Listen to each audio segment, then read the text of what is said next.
শুধু ভারতের নয়, শুধু বাংলাদেশ পাকিস্তানের নয়, শুধু বার্মার নয়, শুধু থাইল্যান্ডের নয়, জাপান জার্মানের নয়, গোটা পৃথিবীর যতগুলো দেশ আছে তাদের যারা রাষ্ট্রনেতা আছে এদিকে দেখছেন, এদের সকলের কাছে সামরিক শক্তি আছে, শারীরিক শক্তি সকলের কাছে নেই। বর্তমানে যিনি বাংলাদেশের সরকার চালাচ্ছেন তার নাম ডাক্তার ইউনূস, তার বয়স 80 বৎসর, আর আমি ইয়াসিন, আমার বয়স হচ্ছে 39 বৎসর। তো আমার সঙ্গে যদি হাতাহাতি লড়াই লাগান, তাকে ঠেলে দিলে সে পড়ে যাবে না? যাবে না? পড়ে যাবে। আমার সঙ্গে হাতাহাতি লড়াইয়ে পারবে না। কেন? তার শারীরিক শক্তি নেই, তার কাছে আছে সামরিক শক্তি, তার বডিগার্ড, তার ডিফেন্স সিস্টেম তাকে ঘেরে রেখেছে, তাকে টাচ করার ক্ষমতা আমার মতো ব্যক্তি ইয়াসিনের নেই। আল্লাহর কসম, কোরআনে আছে দুজন এমন একজন জালিম বাদশা দুনিয়াতে ছিল যাদের কাছে শারীরিক ক্ষমতা এবং সামরিক ক্ষমতা দুটোই আল্লাহ দান করেছিলেন। তার মধ্যে একজন হচ্ছে ফেরাউন, যে মিশরের মাটিতে দাঁড়িয়ে বলেছিল আলা রব্বুকুমুল আলা, আমি তোমাদের রব আর আমি তোমাদের সব, আমার ওপরে কেউ নেই, তোমরা যা চাওয়ার আমার কাছে চাইবে। আচ্ছা বলুন তো, বর্তমানে ফেরাউনের রাজত্ব আছে না শেষ হয়েছে? তার যে লস্কর ছিল, তার যে সৈন্য সামন্ত ছিল, তাকে এবং তার পুরো লস্করকে আল্লাহ দরিয়ায় ডুবিয়ে দিলেন। জোরে বলুন সুবহানাল্লাহ। তার সব কিছুর অস্তিত্ব মিটে গেছে। আল্লাহ খালি একটা দৃষ্টান্ত পৃথিবীর মানুষের জন্য রেখেছে, তার লাশটা মিশরের জাদুঘরে মমি করে রাখা আছে, মমি করে রাখা আছে। তার লাশটা দেখলে আপনি অনুভব করবেন যে এই লাশটার যদি লম্বাইটা এত ফুট হয়, তাইলে এই মানুষটার মধ্যে আল্লাহ কত শক্তি দিয়েছিল। এটা ফেরাউন। আর একটা জাতি আল্লাহ দুনিয়াতে পাঠিয়েছিলেন আমাদের পূর্বে, সামুদ জাতি। কোরআনে উল্লেখ আছে ওয়া সামুদাল্লাযীনা জাবুস সাখরা বিল ওয়াদ। হে নবী, স্মরণ করে দেখো ওই জাতির কথা, যাদেরকে আমি তোমাদের মতো 10 ফুট 5 ফুট 7 ফুট নয়, তাদেরকে 18 ফুট 20 ফুট লম্বা এবং শক্তিশালী। পৃথিবীর আল্লাহ যতগুলো গোত্রকে সৃষ্টি করেছেন, যতগুলো নবীর উম্মতকে সৃষ্টি করেছেন, সব থেকে শক্তিশালী ছিল সামুদ জাতি আল্লাহ সৃষ্টির মধ্যে, মানুষ সৃষ্টির মধ্যে। তারা বড় বড় পাথর কেটে, পাথরের চাং কেটে হাতে করে ধরে বাড়ি তৈরি করেছিল, এত শক্তিশালী। আল্লাহ কোরআনে বললেন, হে নবী, তারা যখন অহংকার করেছে বাড়ি তৈরি করার পরে, তারা যখন নিজের শক্তির অহংকার দেখিয়েছে, সেই নবীকে বলল, তোমার আল্লাহকে বলে দাও, তোমার আল্লাহর হাওয়া, বাতাস, পানি, আগুন কেউ আমাদেরকে মিটাতে পারবে না, আমরা এতটা শক্তিশালী, আমরা পাহাড় কেটে বাড়ি বানিয়েছি। আল্লাহ তাদেরকে ধূলিসাৎ করলেন। জোরে বলুন সুবহানাল্লাহ। তাদেরকে নিস্তে নাবুদ করে দিলেন, সেই গোত্রকে, সেই জাতিকে ধ্বংস করলেন। ওয়া সামুদাল্লাযীনা জাবুস সাখরা বিল ওয়াদ, আমি তাদেরকে নিস্তে নাবুদ করেছি। সামুদ জাতির কথা ভেবে দেখো, যাদের অস্তিত্ব আমি মিটিয়ে দিয়েছি, তারা সব থেকে শক্তিশালী পৃথিবীর জাতি। দ্বিতীয় নম্বর আর একজন জালিম বাদশা, তার নাম হচ্ছে নমরুদ। তার কাছেও দুটো শক্তি ছিল, শারীরিক এবং সামরিক। এই নমরুদ ইব্রাহিম আলাইহিস সালাতু ওয়াস সালামকে আগুনে নিক্ষেপ করেছিলেন। আগুনে ইব্রাহিম নবী আল্লাহর কাছে কি চাইলেন? মদদ চাইলেন। কার কাছে বললাম? আল্লাহর কাছে। কোনো গাছের কাছে নয়, কোনো মানুষের কাছে নয়, কোনো পাথরের কাছে নয়, অগ্নির কাছে নয়, চন্দ্রের কাছে নয়, সূর্যের কাছে নয়। মদদ চাইলেন আল্লাহর কাছে। আল্লাহ, তুমি ছাড়া কোনো উপায় নেই। আল্লাহ তাআলা আগুনকে হুকুম জারি করলেন, কুল্লা ইয়া নারু কুনি বারদাও ওয়া সালামান আলা ইব্রাহিম। আগুন, তুমি ঠান্ডা হও, আমার ইব্রাহিমের একটা পশমকে জ্বালাতে পারবে না। আল্লাহর কসম, ইব্রাহিম নবীর একটা পশমকে আগুন জ্বালাতে পারেনি। জোরে বলুন সুবহান। এই নমরুদকে আল্লাহ বেজ্জতির সঙ্গে মৃত্যু দান করলেন। এরপরে পৃথিবীতে যারা নিজেদিকে বলছে যে আমার রাজত্ব, আমার শক্তি, তাদেরকে জিজ্ঞেস করুন নমরুদ কোথায়, ফেরাউন কোথায়, হামান কোথায়, সাদ্দাত কোথায়। যাদের উল্লেখ আছে পৃথিবীতে যদি কারুর শক্তিশালী বাহিনী আল্লাহ দিয়েছিলেন এবং পৃথিবীর আজকের তারিখ পর্যন্ত যতগুলো রাষ্ট্রনেতা রাজা বাদশাহ এসছে তাদের মধ্যে সব থেকে শক্তিশালী বাহিনী একটা বাদশার কাছেই ছিল। কটা বললাম? একটা বাদশা। তিনি কে? হযরতে সুলাইমান আলাইহিস সালাতু ওয়াস সালামের কাছে, সুলাইমান নবীর কাছে, জিনার কাছে তিনটে দল ছিল সৈন্যর। একটা মানুষের সৈন্য, একটা জিন্নাতের সৈন্য, আর একটা ছিল পক্ষীদের সৈন্য, পাখিদের সৈন্য। আশ্চর্য আশ্চর্য পাখি পৃথিবীর, তারা ছিল তার সৈন্য সামন্ত। এই তিনটে দল ছিল। আল আকসা মসজিদ, যেটা নিয়ে আজকে ফিলিস্তিন গাজা ইসরায়েলের যুদ্ধ চলছে, এই আল আকসা মসজিদটা সুলাইমান আলাইহিস সালাতু ওয়াস সালাম জিন জাতিদের দ্বারা তৈরি করিয়েছিলেন। রেওয়ায়েতে আছে জিন জাতির দ্বারা তৈরি করিয়েছিলেন। আপনারা যেটা দেখতে পাচ্ছেন মোবাইলে, ক্যালেন্ডারে যেটা প্রকাশ করছে পৃথিবীর বেঈমানরা, গোল্ডেন কালারের যে গম্বুজ, ওটা আল আকসা মসজিদ নয়, ওটা ওই টেম্পল যেখানে পা রেখে বোরাকের ওপরে চেপে বিশ্বনবী সাল্লাল্লাহু আলাইহি ওয়াসাল্লাম মেরাজের রাত্রিতে আল্লাহর আরশে গিয়েছিলেন। মেরাজের ঘটনায় ওই জায়গায় যেখানে টেম্পলটা আছে গোল্ডেন কালার, ওইখানেই রাসূল সাল্লাল্লাহু আলাইহি সাল্লামের জন্য বোরাক পাঠানো হয়েছে। নবীজি ওইখানেই বোরাকে চেপে গিয়েছিলেন। জোরে বলুন সুবহানাল্লাহ।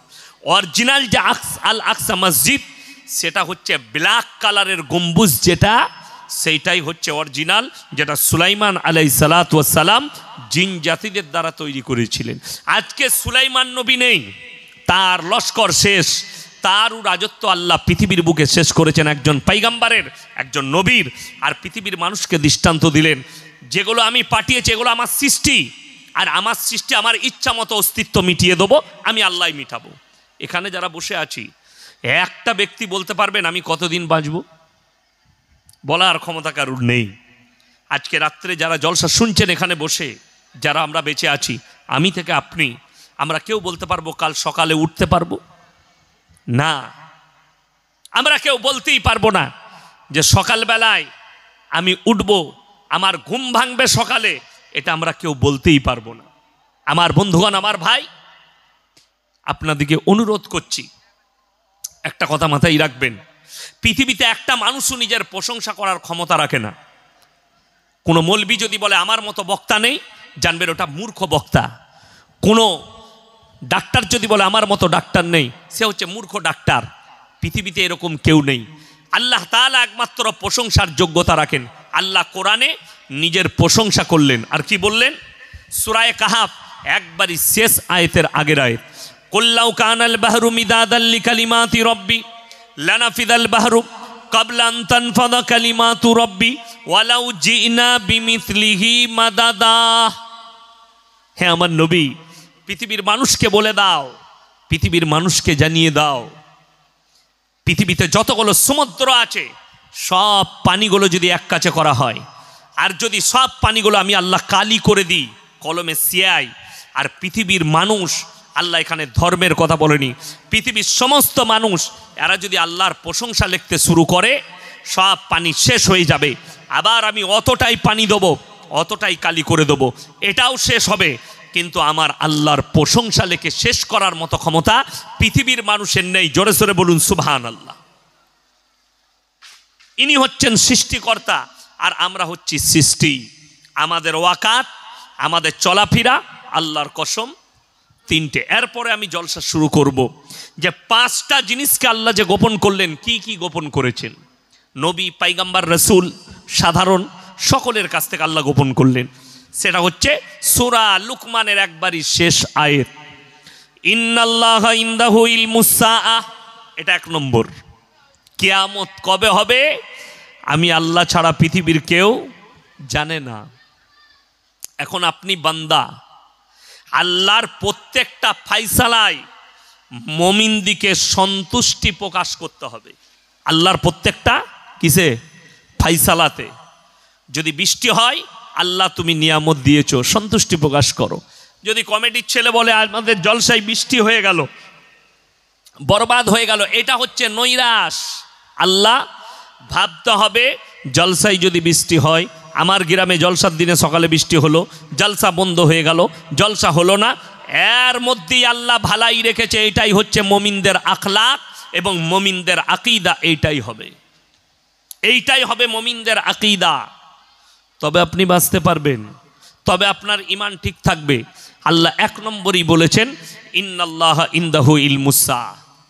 কিয়ামত কবে হবে আমি আল্লাহ ছাড়া পৃথিবীর কেউ জানে না। ওয়া ইউনাজ্জিলুল গায়থা ওয়া ইয়ালামু মা ফিল আরহাম। মায়ের গর্ভে বেটা আছে না বিটি, বিকালঙ্গ না কালো, খোড়া আছে না কে আছে, আমি আল্লাহ ছাড়া পৃথিবীর কেউ জানে না। মায়ের গর্ভে কি আছে? ওয়া ইউনাজ্জিলুল গায়থা ওয়া ইয়ালামু মা ফিল আরহাম ওয়া মা তাদরি নাফসুম মাযা তাকসিবু গাদা ওয়া মা তাদরি নাফসুম বিআইয়ি আরদিন তামুত ইন্নাল্লাহা আলিমুন খাবীর। এবং পৃথিবীর মানুষকে বলে দাও, কার কোথায় কতটা রুজি মেপেছি, কার কোথায় মৃত্যু হবে, আর কোথায় কত মিলিমিটার বৃষ্টি বর্ষণ হবে, আমি আল্লাহ ছাড়া পৃথিবীর কেউ জানে না। কোথায় কত মিলিমিটার বৃষ্টি বর্ষণ করব, এটাও আমি আল্লাহ ছাড়া পৃথিবীর কেউ জানে না। আমার আল্লাহ রাব্বুল আলামিন গোপন করলেন 5টা জিনিসকে পৃথিবীর মানুষের কাছ থেকে। আমার বন্ধুগণ, আমার ভাই, আমি যে আলোচনাটা করব, কেউ অগ্নির সামনে, কেউ চন্দ্রের সামনে, কেউ সূর্যের সামনে, কেউ পানির সামনে, যার বিশ্বাস, যার আস্থা যেখানে, সে সেই জায়গায় মাথা ঠুকে। ওই জন্যে কোরআনে আমার আল্লাহ তাআলা মুমিনদের জন্য শর্ত রাখলেন কি? মুমিন হবার জন্যে, লাইসাল বিররান তুওয়াল্লু বুজুহাকুম কিবালাল মাশরিকি ওয়াল মাগরিব ওয়ালাকিন্নাল বিররা মান আমানা বিল্লাহ। হে আমার নবী, পূব কিংবা পশ্চিম দিকে মাথা ঠোকার নাম ঈমান নয়। প্রকৃত ঈমান নাম্বার 1 হচ্ছে মান আমানা বিল্লাহ, আল্লাহর উপরে বিশ্বাস, ওয়াল ইয়াউমিল আখির, আমার পরকালের প্রতি, ওয়াল মালাইকাতি, আমার ফেরেশতাদের প্রতি, ওয়াল কিতাবি, আমার আসমানি কিতাবের প্রতি, ওয়ান নবিয়্যিন, আর যতগুলো নবী পয়গম্বর পাঠিয়েছি এদের উপরে প্রকৃত বিশ্বাস আনার নাম হচ্ছে ঈমান। এই জায়গায় মাথা ঠোকার গল্প নেই। যখন আল্লাহকে আপনি বিশ্বাস করবেন, তখন আল্লাহর উদ্দেশ্যে আপনার মুখ হবে কিবলার দিকে, আপনি নামাজ আদায় করবেন। পশ্চিম দিকে মুখ করে নামাজ পড়তে হয়, এটা আমাদের দেশের জন্যে অরিজিনাল যেটা কথা হবে কোরআন হাদিস মোতাবিক, সেটা হচ্ছে কেবলা মুখী হয়ে নামাজ পড়া। আমরা কাবার পশ্চিম দিকে আছি, তাই আমরা পূব দিকে আছি কাবার, তাই আমরা পশ্চিম দিকে মুখ করে নামাজ পড়ি। যারা কাবার পূবে আছে তারা আপনার পূব দিকে, পশ্চিমে আছে তারা পূব দিকে মুখ করে নামাজ পড়ে। যারা উত্তরে আছে তারা দক্ষিণ দিকে, যারা দক্ষিণে আছে তারা উত্তর দিকে মুখ করে নামাজ পড়ে কাবার। এইটা হচ্ছে সিস্টেম, হচ্ছে আল্লাহ রসুলের হাদিস, হচ্ছে কেবলামুখী হয়ে নামাজ পড়া, এটা আল্লাহর হুকুম।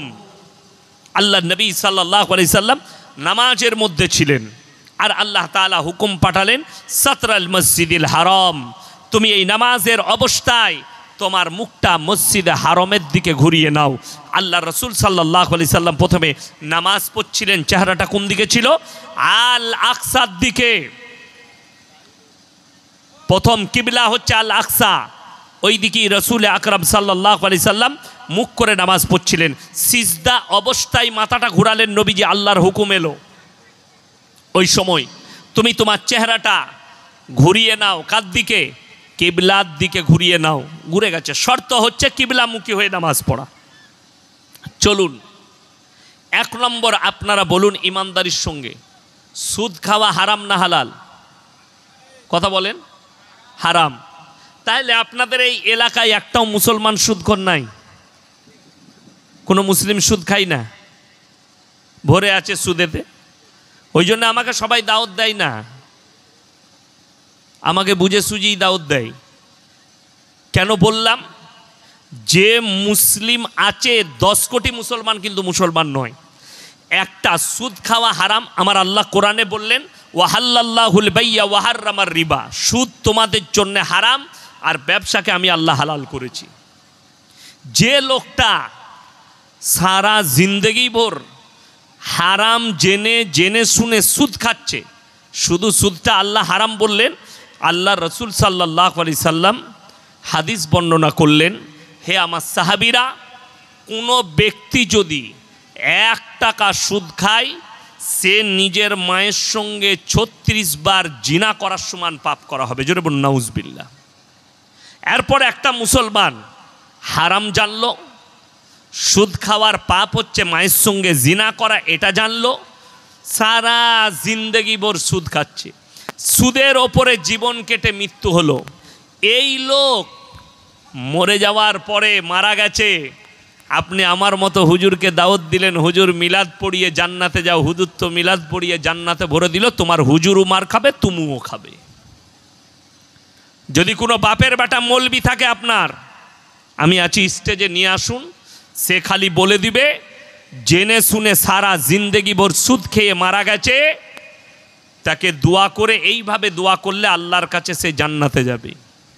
আমি জীবনে আর সমাজের বুকে কথা রাখবো না, এটা চ্যালেঞ্জ দিলাম। বিশেষ করে হুগলি ডিস্ট্রিক্টে আর জলসা করতে আসবো না, এটা আমার চ্যালেঞ্জ। নিয়ে আসুন সেই মৌলবিকে, সে কত বড় বাপের বেটা মৌলবি, আমি তাকে দেখে নেব। নিয়ে আসুন। কোন ইমাম, কোন মৌলবি, কোন হুজুর তার হিম্মত নাই সুদটাকে হালাল বলে দিই। আমার আল্লাহ হারাম করেছেন, ওয়াহাল্লাল্লাহুল বাইয়া ওয়া হাররামার রিবা। আজকে কষ্ট লাগে, একটা লোক, আল্লাহ কোরআনে বললেন, যারা জেনে শুনে সুদ খাচ্ছে পাপ জেনে, তারা যেন আমার সঙ্গে যুদ্ধ ঘোষণা করলো। যে লোকটা আল্লাহর সঙ্গে যুদ্ধ ঘোষণা করেছে, এই লোক সারা জিন্দেগি সুদ খেয়ে মারা যাচ্ছে।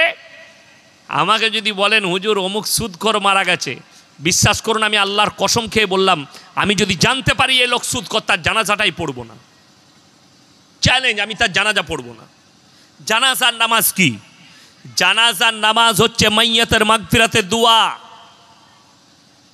নামাজের সূরাতে মাইয়াতের মাগফিরাতের দোয়া। আপনি কার লেগে দোয়া করবেন মাগফিরাতের? যে আল্লাহর সঙ্গে যুদ্ধ ঘোষণা করেছে, যে মায়ের সঙ্গে জিনা করার পাপ করেছে, তার লেগে দোয়া করবেন?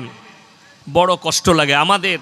ওই জন্যে আমি একটা জলসায় বলেছি, আমার মতো 100টা মৌলবি ধরা পড়বে কিয়ামতের দিনে। আমাদের সমাজের লোক খালি ভাবছে যে আমাদের অসুবিধা নেই, মানুষ মারা গেছে, হুজুররা আছে তো, এই আমাদের সিস্টেম। লোক মারা গেছে, সে পাপ, গাঁজাখোর না, জিনাখোর না, মদ ব্যবসায়ী না, সারা জীবন সুদের কারবার করেছে, সে মারা গেছে মানে তাকে জান্নাতে পাঠাতে হবে। দিয়ে 3 দিনে, 4 দিনে, 40-এ, 40-এ, 7 ফায়দা, ঘাটে উঠা, নফল, তার লেগে মিলাদ, তার লেগে কুলখানি, তার লেগে কলমা খানি। আরে দোয়া তো মমিনের লেগে চাওয়া যায়।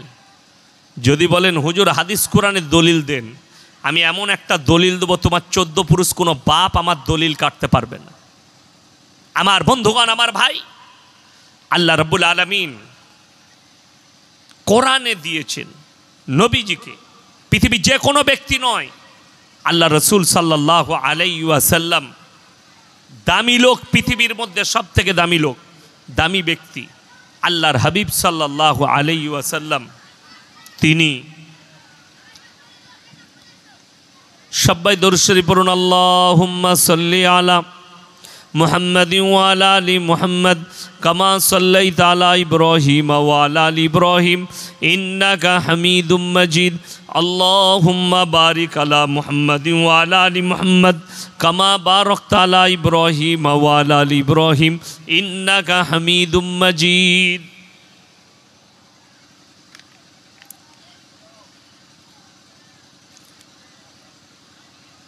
বৃষ্টি কি ভালো পড়ছে? ভালো পড়ছে বৃষ্টি।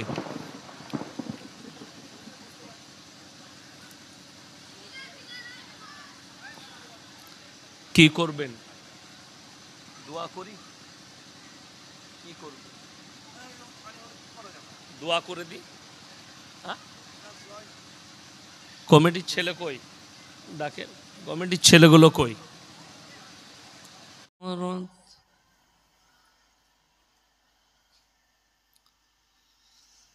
ইয়া আইয়ুহাল ইনসান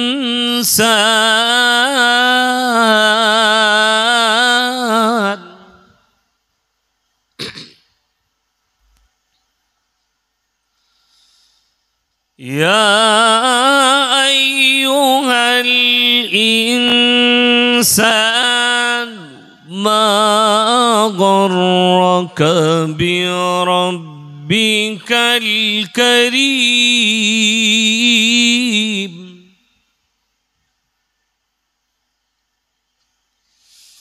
يا أيها الإنسان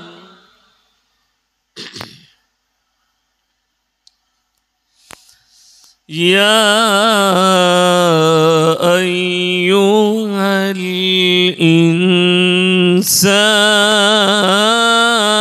الإنسان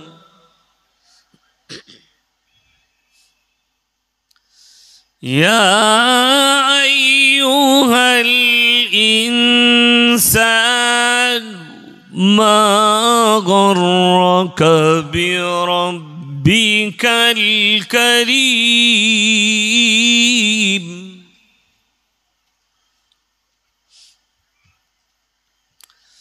الذي خلقك فسواك فعدلك في أي صورة ما شاء ركبك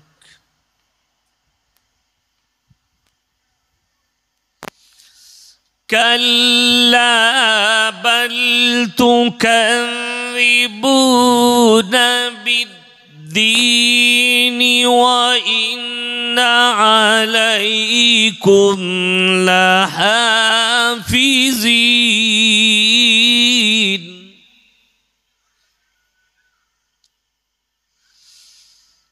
كراما كاتبين يعلمون ما تفعلون صدق الله العظيم এই তুমি লাইভ টেলিকাস্ট করছো তো এবার মোবাইল কেন লাগালে মোবাইলটা খুলো রেকর্ডিং করবে না আলহামদুলিল্লাহি রাব্বিল আলামিন ওয়াসসালাতু ওয়াসসালামু আলা রাসূলিহিল কারীম আম্মা বাদ ফাউজ বিল্লাহি মিনাশ শাইতানির রাজীম বিসমিল্লাহির রহমানির রহিম তোমরা এতগুলো মোবাইল কেন লাগাও তোমার কটা চ্যানেল একটা চ্যানেলে 4টা মোবাইল কেন লাগাবে যতগুলো লড়াই হচ্ছে মিডিয়াদের জন্য তোমাদের জন্য জানো তো হিন্দু মুসলিম থেকে শুরু করে যা লড়াই হচ্ছে তোমাদের জন্য আমি এক কথা বলি এক থাম্বে লাগাও 4টা মোবাইল কেন লাগাবে হ্যাঁ আমার রেকর্ডিং করতে আসো না 4টা 5টা করে মোবাইল লাগালে চুরি করে 3টে করে চ্যানেল করে রেখে দিয়েছে দেশ এখানে দ্বন্দ্ব লাগাচ্ছ হিন্দু মুসলিমে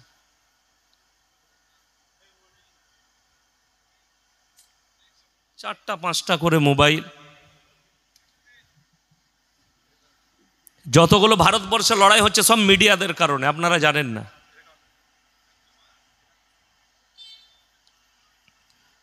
দুটো ঠিক আছে 4টা করে কেন লাগাবে দুটো লাগাও খুব জোর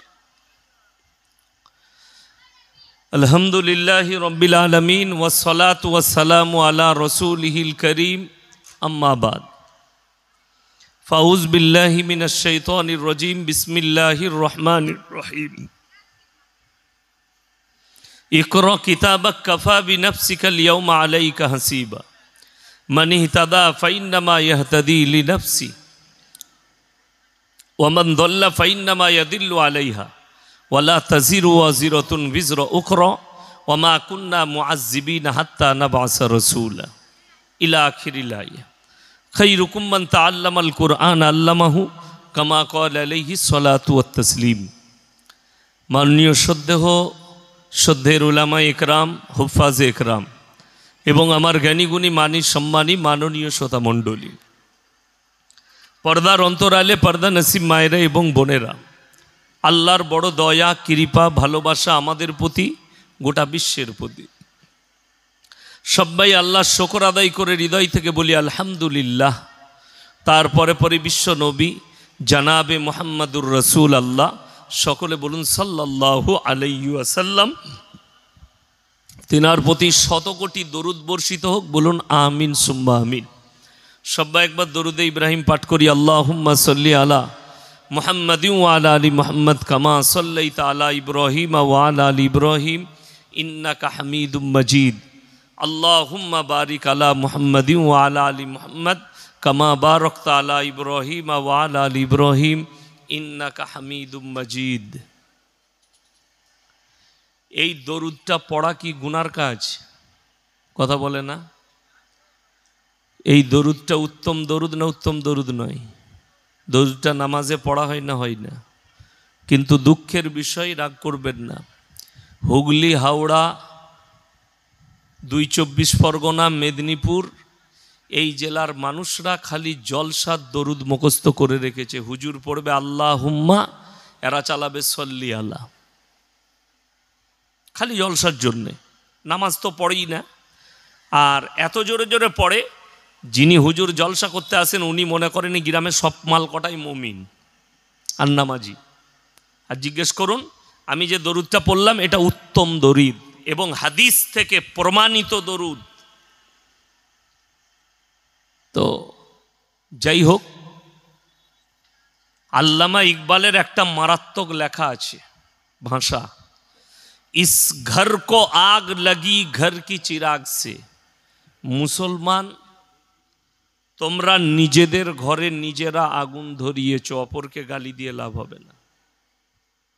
এটা আল্লামা ইকবালের লেখা। তার আমি প্রুফ দেব কয়েকটা গুনে গুনে।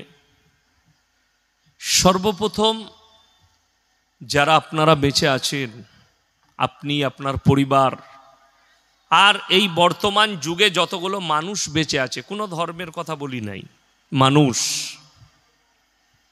ইসলাম সম্পর্কে একটা সচেতনমূলক কথা শুনেলেন। পৃথিবীর বুকে যেখানে যেতায়, কোরআনে আছে, আল্লাহ তাআলা নিষেধ করেছেন, কোনো নিরীহ মানুষকে, আল্লাহ ধর্মের কথা বলেন, যে কোনো নিরীহ মানুষকে অন্যায়ভাবে যদি কেউ হত্যা করে, সে গোটা মানব জাতিকে হত্যা করলো। এটা আল্লাহ তাআলা কোরআনে বলেছেন।